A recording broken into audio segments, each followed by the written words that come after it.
யாத்ராகமம் 20ஆம் அதிகாரம் 1ஆம் வசனம் முதல் 10ஆம் வசனம் வரை. தேவன் பேசி சொல்லிய சகல வார்த்தைகளும் ஆவன. உன்னை அடிமைத்தன வீடாகிய எகிப்து தேசத்தில் இருந்து புறப்பட பண்ணின உன் தேவனாகிய கர்த்தர் நானே. என்னை அன்றி உனக்கு வேற தேவர்கள் உண்டாயிருக்க வேண்டாம். மேலே வானத்திலும் கீழே பூமியிலும் பூமியின் கீழ் தண்ணீரிலும் உண்டாயிருக்கிறவர்களுக்கு ஒப்பான ஒரு சொரூபத்தையாகிலும் யாதொரு விக்கிரகத்தையாகிலும் நீ உனக்கு உண்டாக்க வேண்டாம். நீ அவைகளை நமஸ்கரிக்கவும் சேவிக்கவும் வேண்டாம். உன் தேவனாகிய கர்த்தராய் இருக்கிற நான் எரிச்சலுள்ள தேவனாய் இருந்து என்னை பகைக்கிறவர்களை குறித்து பிதாக்களுடைய அக்கிரமத்தை பிள்ளைகளிடத்தில் 3ஆம் 4ஆம் தலைமுறை மட்டும் விசாரிக்கிறவராய் இருக்கிறேன்.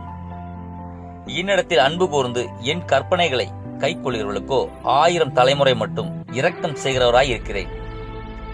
உன் தேவனாகிய கர்த்தருடைய நாமத்தை வீணிலே விளங்காதிருப்பாயாக. கர்த்தர் தம்முடைய நாமத்தை வீணிலே விளங்குகிறவனை தண்டியாமல் விடார். ஓய்வு நாளை பரிசுத்தமாய் ஆசாரிக்க நினைப்பாயாக. 6 நாளும் நீ வேலை செய்து உன் கிரியைகளை எல்லாம் நடப்பிப்பாயாக. 7ஆம் நாளோ உன் தேவனாகிய கர்த்தருடைய ஓய்வு நாள்.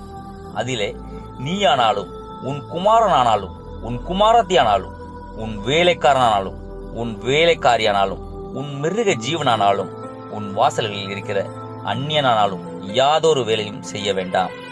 ஆமென்.